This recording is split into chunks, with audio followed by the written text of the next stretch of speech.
پدر مادر شدن ما رو به حقیقت تبدیل کردن. ما قبلا 4 بار سقط داشتیم همراه بارداری خارج رحم. متاسفانه در کشور خودمون و بعضی کلینیکایی که در اسلام آباد بود نتونستیم نتیجه بگیریم و بعد از اون از طریق تحقیقاتی که داشتیم همراه دکتر رضوان آشنا شدیم و ایشون به ما وقت دادن که تونستیم همشون آنلاین یک کانسولتیشن داشته باشیم و واقعا در جریان کانسولتیشن روش‌هایی که بعد پیشنهاد کردن، نظر به بک‌گراندی که ما داشتیم و پلانی که بر ما دادن واقعا قناعت بخش بود بر ما،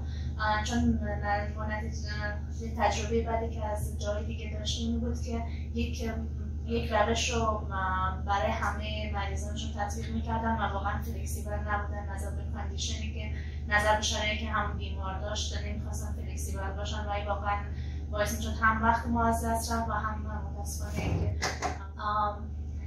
اما بعد از اینکه با دکتر رضوان آشنا شدیم و کانسولتیشن همراهشون داشتیم، ایشون واقعا حرفایی که زد، پلانایی که برای ما پیشنهاد کرد، ما قانع شدیم واقعا که ایشون نظر به شرایط بیمار روش‌های خاص پیشنهاد میکنن و روش‌هایی که هستن آنها همشون بروز شده و روش‌های از پلانایی هستن که در کشورهای پیشرفته هم مثل آمریکا هم تطبیق میشن. پس ما تصمیم گرفتیم که اینجا رو امتحان کنیم. وقتی دکتر رضوان اومدن اسلام آباد ما ایشون رو دیدیم و پلان IVF رو گرفتیم و خوشبختانه که IVF مون نتیجه مثبت داد و واقعا خیلی امیدوار هستیم که این بارداری به ثمر برسه و پیشرفت مثبت داشته باشه. ما خیلی متشکریم از دکتر رضوان و مرکز امریکن فرتیلیتی سنتر که واقعا یک گروه کاری و متخصص، مهربان و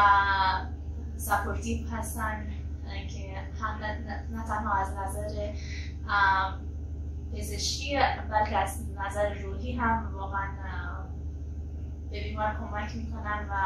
تمام اون شرایط لازم برای بیمار فراهم میکنن که یک به نتیجه خوب برسه. پس از همشون تشکر.